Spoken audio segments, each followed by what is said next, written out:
Well, hello, everybody. My name's Neil Hawkes. I'm the chair of Living Values in the British Isles. We are one of the many organizations around the world that are living values, and we relate to our parent, as it were, which is called ALIVE, the Association of Living Values International, which I was a board member for many years.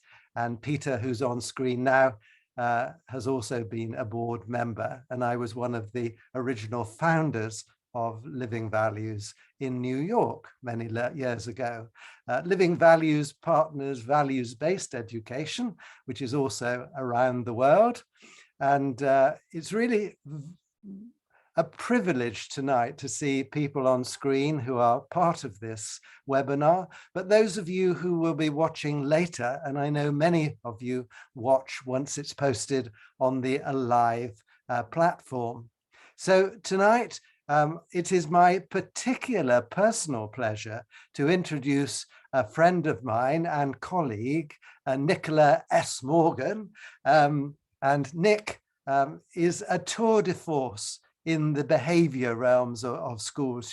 She's one of the real experts, I think, in behavior management of children.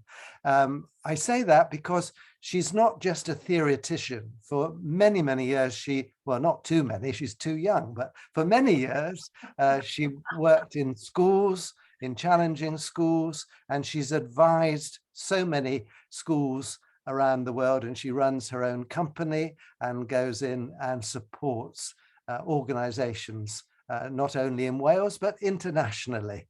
So that's one arm of her work. She also runs and was the founder of the Welsh National Show, educational show, in which I've had the privilege to speak at.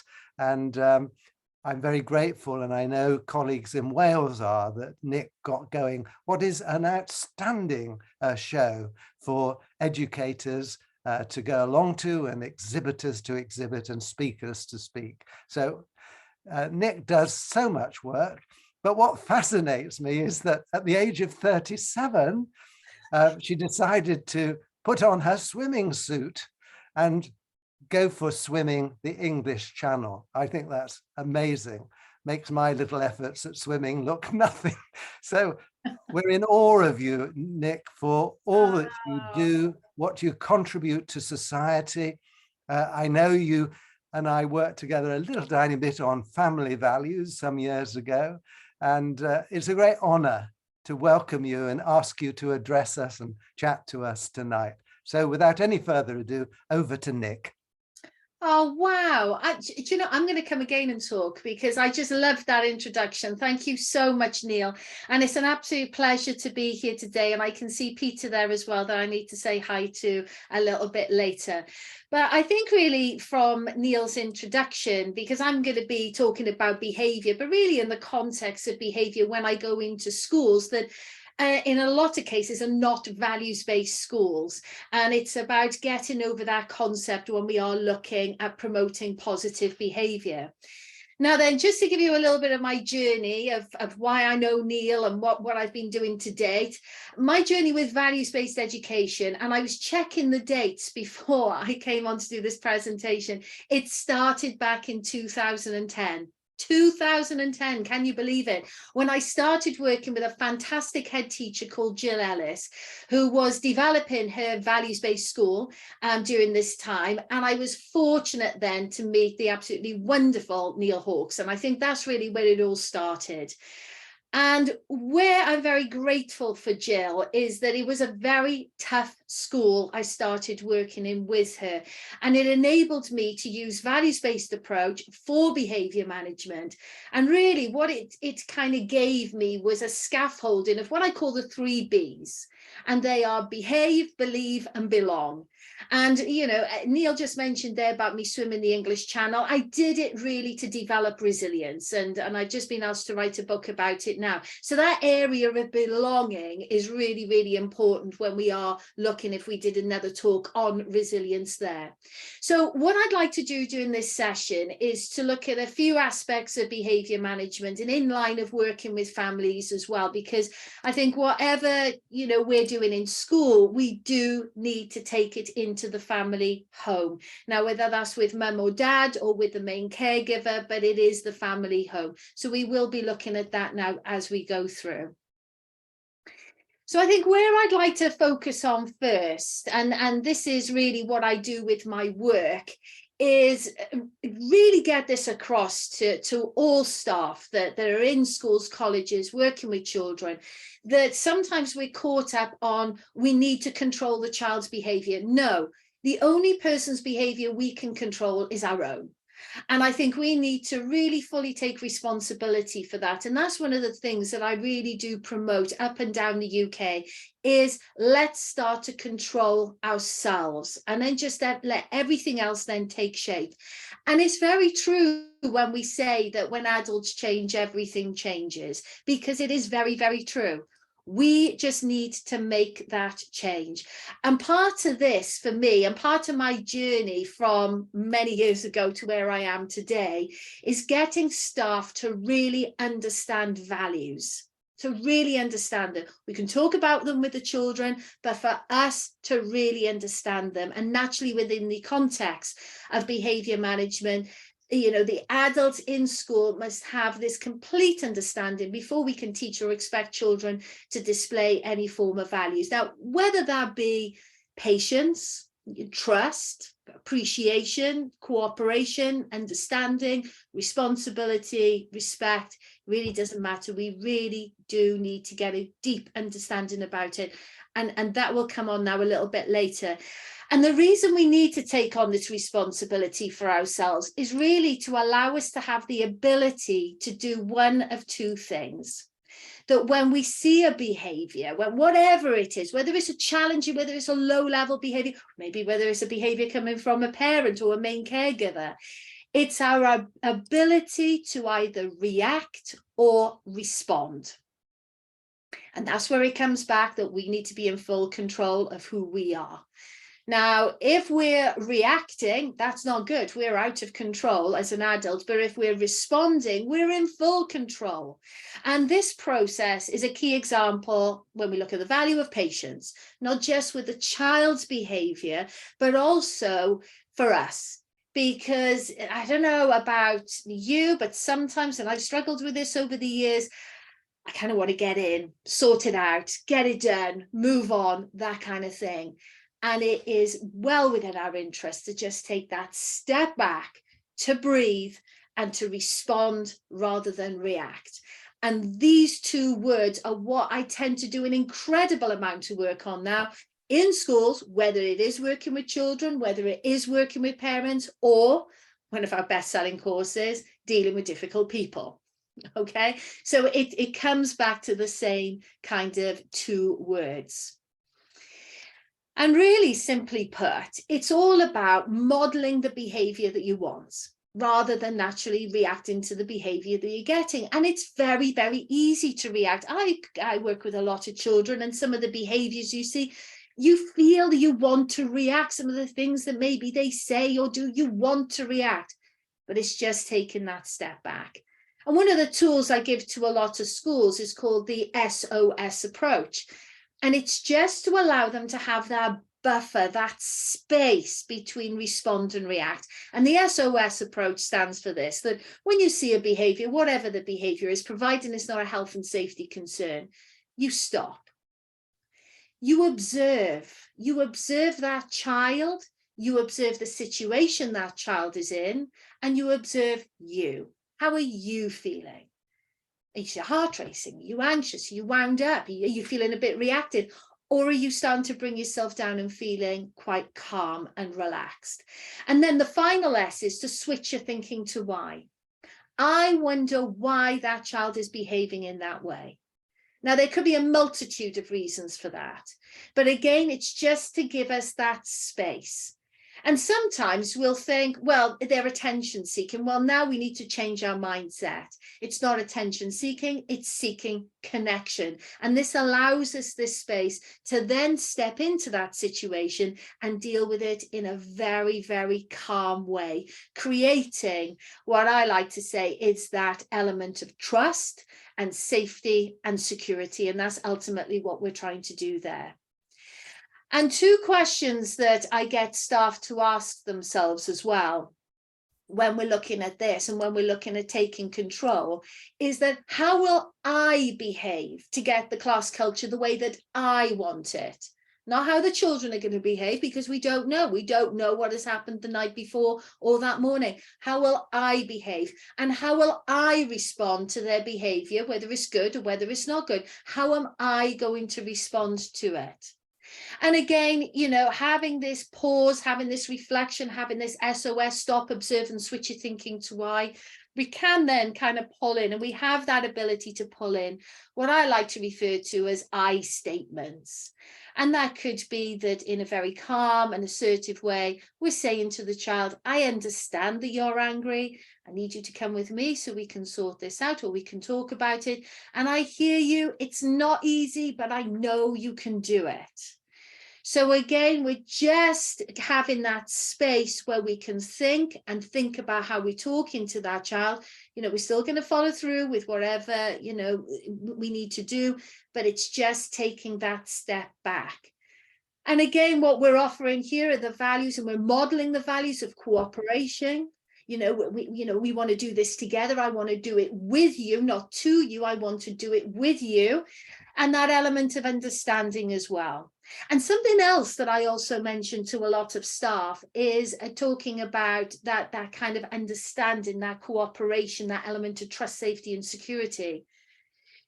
Don't talk to a child like this. Okay, don't do it.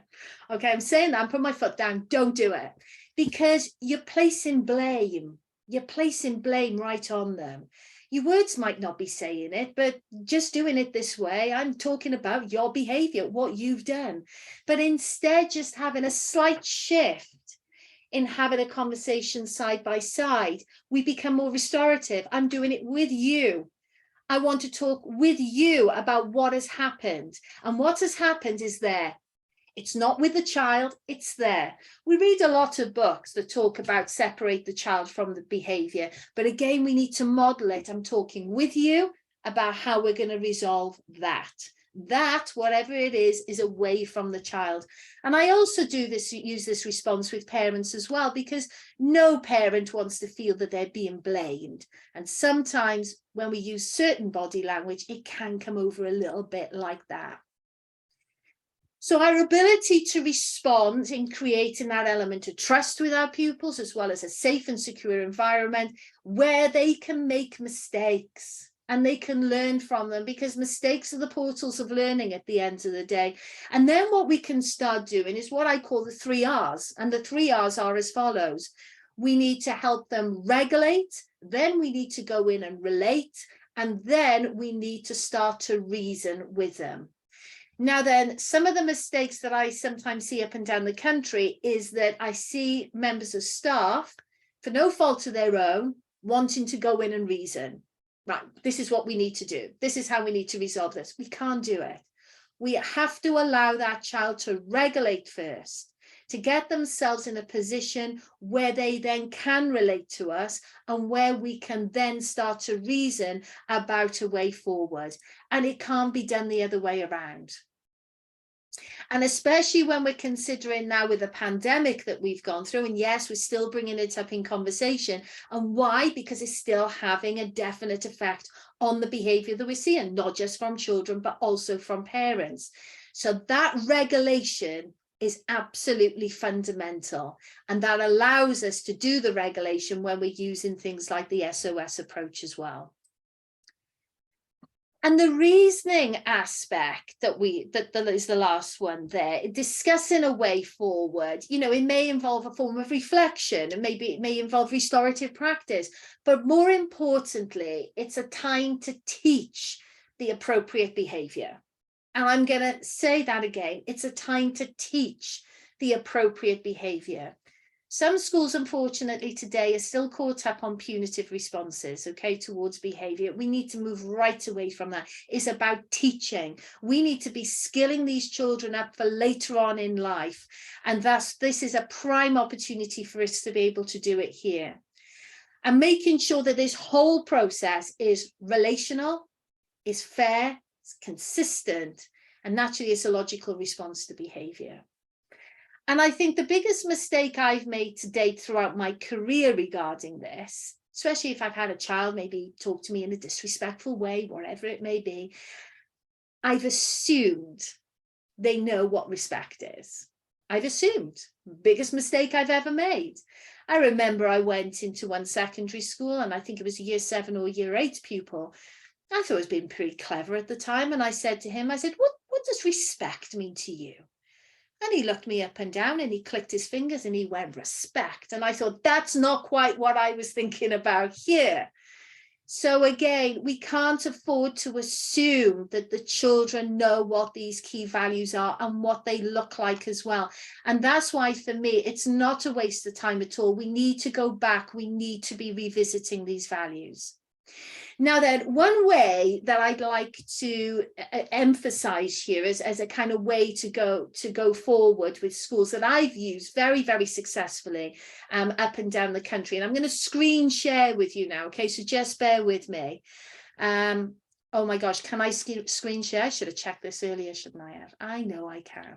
No, I can't. It's okay. I know Neil would get it fixed. Oh, here we go. That's efficiency for you. So we've got our key values, and you can see them all here, the 22, which I'll talk about later, that we use in the family value scheme. And it's going back to the fact that teaching the value, there's 22. We've got loads of time to teach the values in the academic year. But the way that I like to do it, and the way that I find that schools that I work with are far more receptive to taking this on board, is to do something like this. Now, this is a kind of primary example here, okay? Primary school with all your balloons and everything, but you can use it, just different graphics for secondary or wherever you're working. But what I get schools to do is to pick their value for the month, respect, okay? Because we've been talking about respect. And now I like to bring in the behavioral aspect here of teaching the appropriate behavior. Because once a month we have, or for the month, we have the value of respect. But once a week, we show this value by. Now we're teaching the value. Now, in the behavioral context, it could be for the little ones, we show this value by putting coats on pegs. We show this value by, maybe for primary, walking around the school sensibly. For secondary, it could be we show this value by bringing the right equipment into class. Now then, for primary, what I get schools to do is make sure that every week we get a new focus, a new hotspot there where we show this value by. But for secondary school, it tends to work a lot better if they have a kind of, we show this value by for the month, not for the week, but for the month. But in some cases, it works well for the month, especially if you're looking at registration groups. It just depends really how they're going to do it. But what I like about this method is based on this. Whatever you focus in on, you'll see more of. Guaranteed.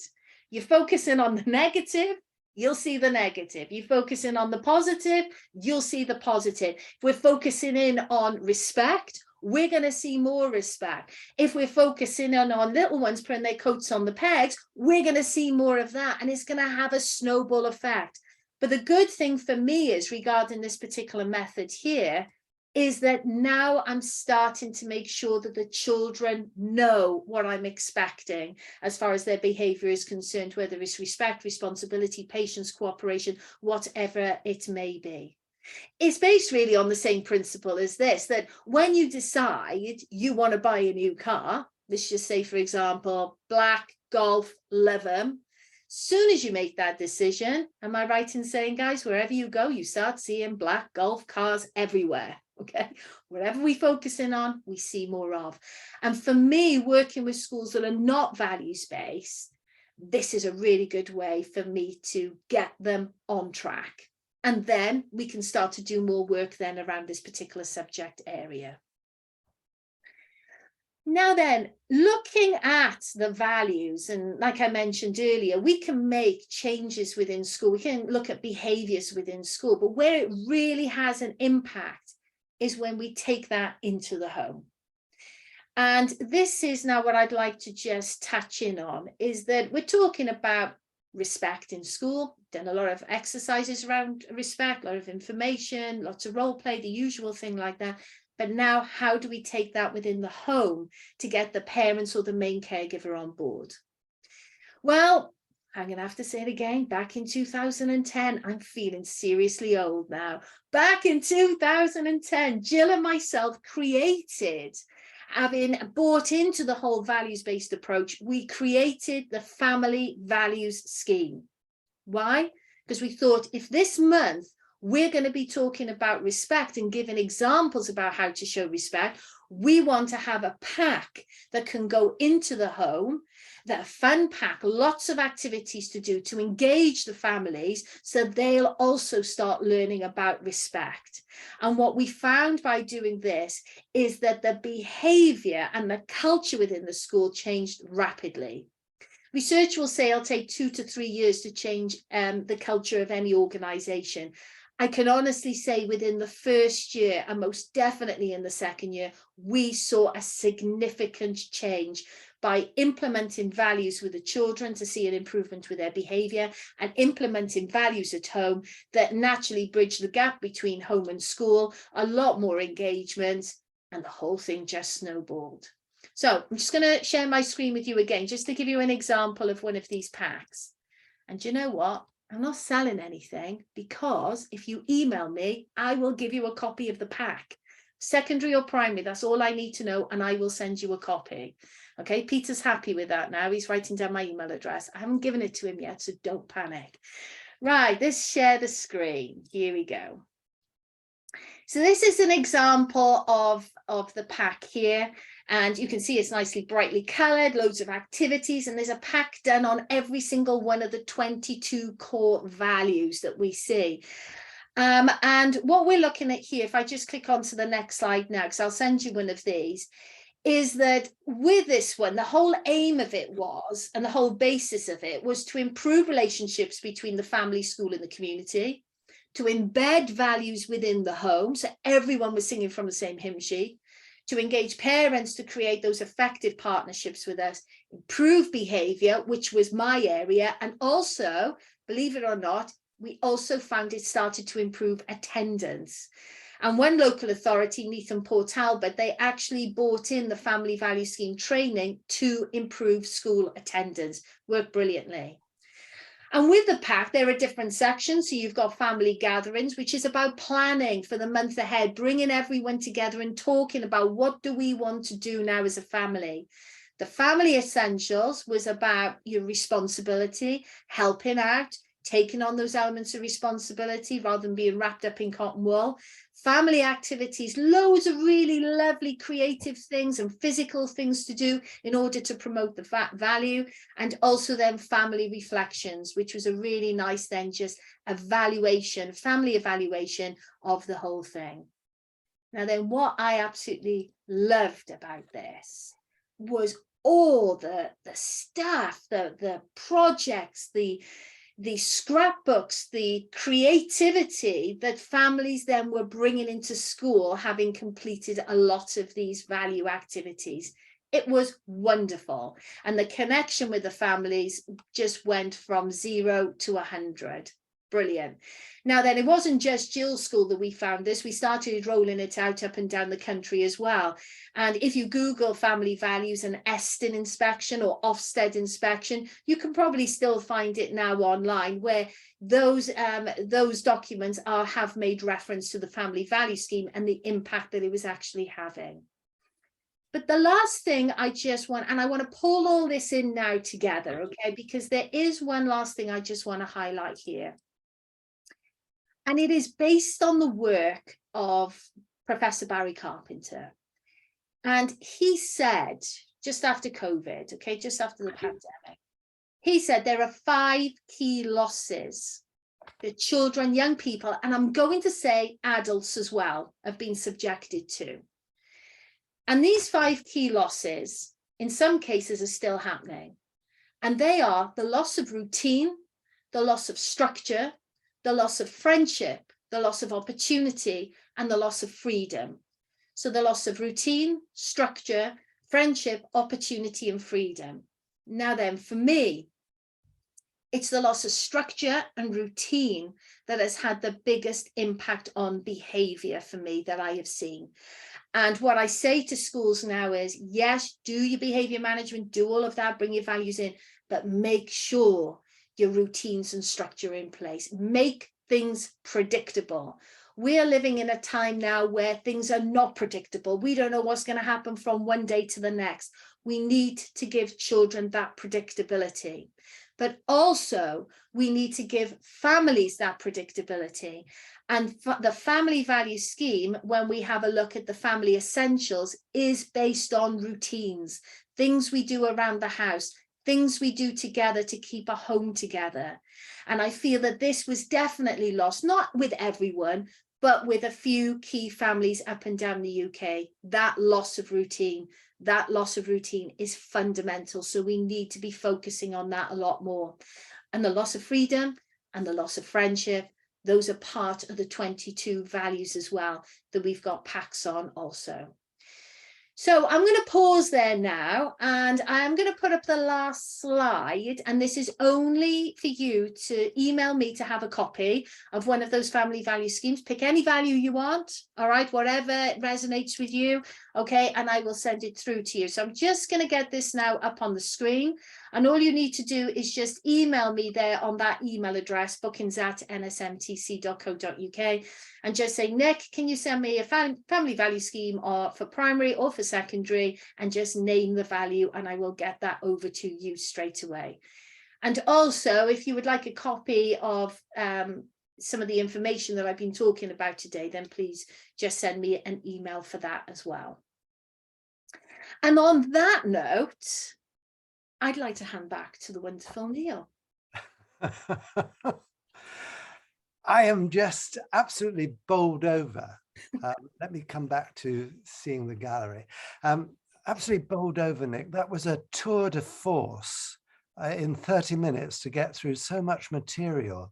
I've been running all day a group of head teachers mainly, and I just wished, instead of listening to me, they'd been listening to you, because I just thought that was wonderful. If our schools around the world could just get hold of your wisdom, and wisdom based on such practical knowledge, I'd be delighted.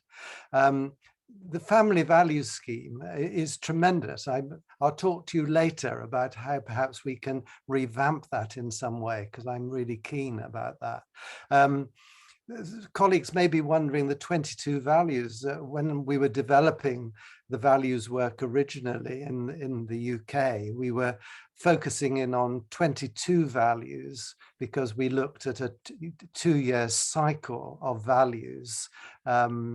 And that's why we had 22. But living values, which we're talking today, focuses on 12 key values and then looks at other values as supporting those 12. So Nick, I'm going to be quiet for a minute because I know there will be people on this call who perhaps have a comment or want to ask a question.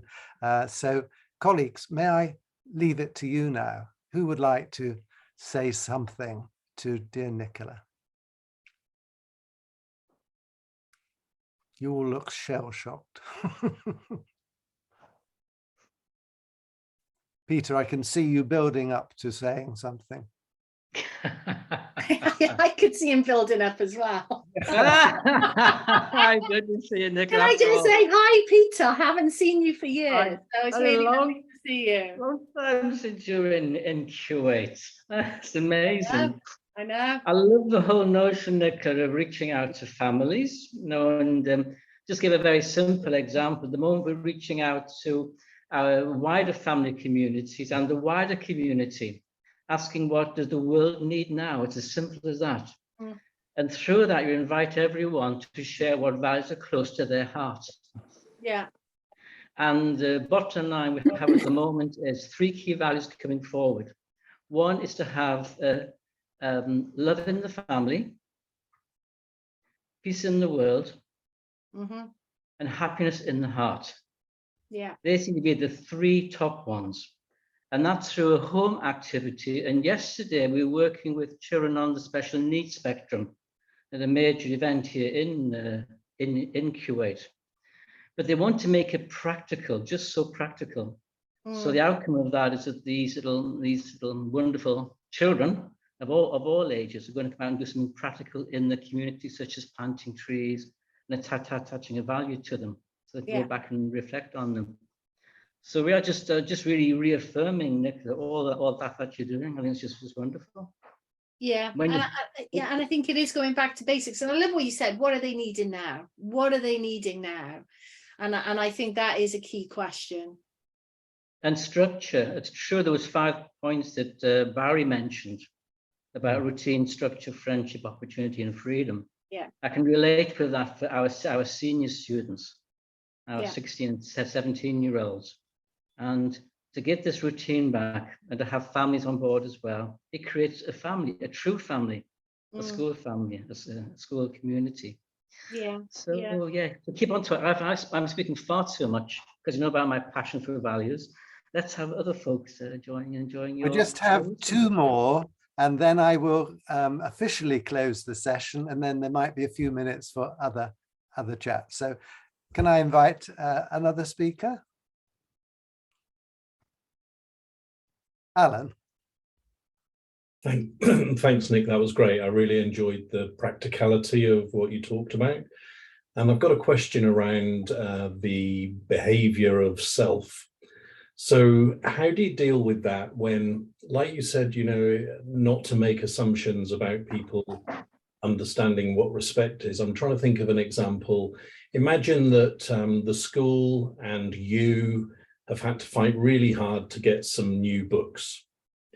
And then the very first day they're opened in the classroom, somebody's been a bit careless or over enthusiastic and kind of ripped half of the page out of one of these beautiful books that is precious to you.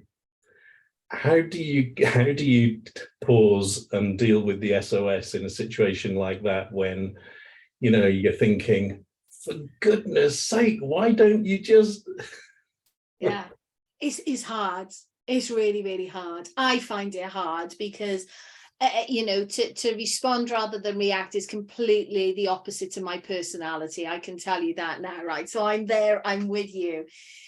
But I think it's just about practicing, and it's just about taking that step back. And sometimes we're best placed to take that step back.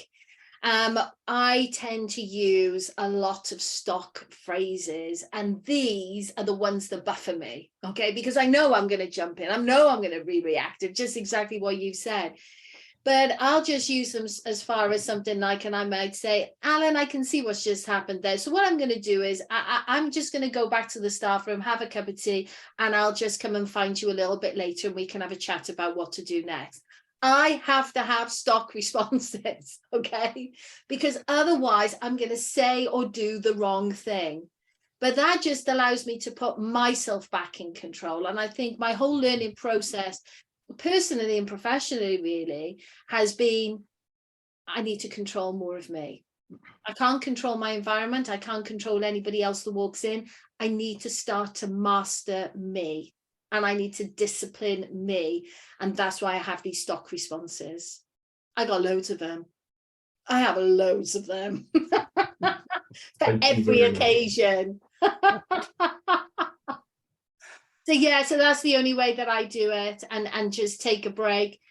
Whenever I'm working with children, you know, and I always do the same myself. If I am feeling as if I'm going to pop, then I just take myself for a walk. Don't take the dog for a walk, just take yourself for a walk, okay, you'll be fine. Because we need that, and we need to have it delayed. I always say to staff as well, look, and you know, there's no rule book I have come across that says when something happens, you've got to deal with it there and then. Health and safety issue, different ball game, but you don't have to deal with it there and then.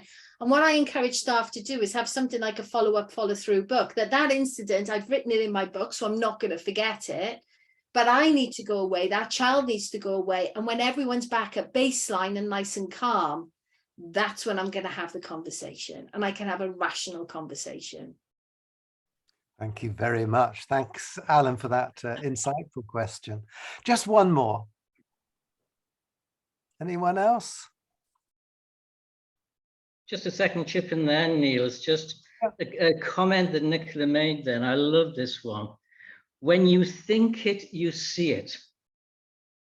So when you see the best in youngsters, when you see the potential, believe it, and they feel it before you say it. Yeah. So I love that, Nick. Thank you. Good reminder. Yeah, it is true. And I think based on what you said earlier, Peter, and I'm just going to bring this one to everyone's attention, those 5 key losses, when we're looking at improving attendance in school, I always focus everyone on those 5 key losses to tick the boxes, to get it right, to get it back on track. When I look at reducing school exclusions, I'm always looking at those 5 key losses to get the basics right. I think really they're a really good starting point for us all, and just keep them simple, and just really go for that kind of sense of belonging. That home from home, like Peter said, that's what we want. Nick, thank you so much. You've taken me down memory lane tonight. So 2010, Quid Eva School, Jill Ellis the head, and you there too. Yeah. And talking about how you introduce values. And also in that audience that day was a wonderful guy called James Wright. And James is a musician.